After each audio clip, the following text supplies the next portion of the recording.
triple tower lineup. Eto nga po mga ka-One Stories ang naging pambato at pantapat ng Minnesota Timberwolves kontra sa Denver Nuggets, lalo kay Nikola Jokic at Aaron Gordon. Ibang-iba ang storya ng seryeng ito mga ka-One Stories at in-expect na rin naman ito ng ilang mga fans. Kung inyong ang mapapansin, hirap na hirap ngayon si Nikola Jokic na mag-penetrate sa ilalim, lalo pat dalawang big man ang bubungad agad sa kanya kahit nga si Aaron Gordon hindi makapalag sa Timberwolves. Well, number 1 defensive team ngayon mga ka-One Stories ang kalaban ng Denver Nuggets, kaya hirap sila sa perimeter at sa point in paints. At lahat ng ito nagagawa dahil sa kanilang trio tower rotation. Ano nga bang isasagot dito ng Denver Nuggets? Well, tara na talakayin natin yan at pag-usapan ng balitang aalis na nga daw si D'Angelo Russell sa Los Angeles Lakers. Pero bago yan, please don't forget to hit the notification bell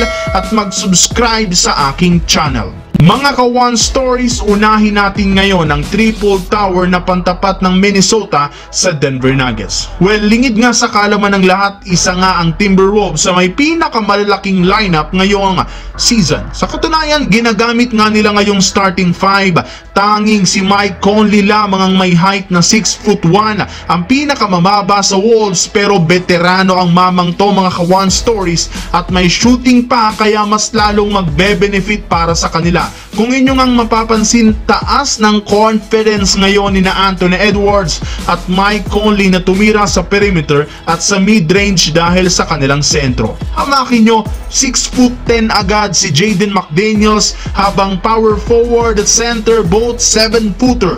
Napapanganga na lamang talaga dahil sa inyong mapapansin sa Game 1, first time mangyari sa Denver Nuggets na ma-out-rebounded sila. Ito na rin naman ang isa sa epekto ng pagkakaroon lagi ng Twin Tower. Papalit-palit mga ka-One Stories, Rudy Gobert, Naz Reid, Karl Anthony Towns, kaya naman lakas ng lineup na ito. At tama rin naman ang sinabi noon ni Rajon Rondo na tanging Timberwolves lamang ang team na may kakayahang tumalo sa defending champions. Sa kabilang banda naman mga ka-One Stories tungkol kay D'Angelo Russell, dahil nga player option na lamang ang natitira kay D'Lo at bata pa ito, malamang sa malamang malaki ang tsansang tanggihan nito ang kontrata ng Lakers. And guess what, mukhang sumasang-ayon rin naman dito, dahil ayon kay Jovan Bohan ng The Athletic, malaki ang tsansang humanap ng bagong kontrata si D'Angelo at ang bagong team na makakapagbigay sa kanya ng magandang oportunidad. Usap-usapan na rin naman ng ilang mga Lakers fans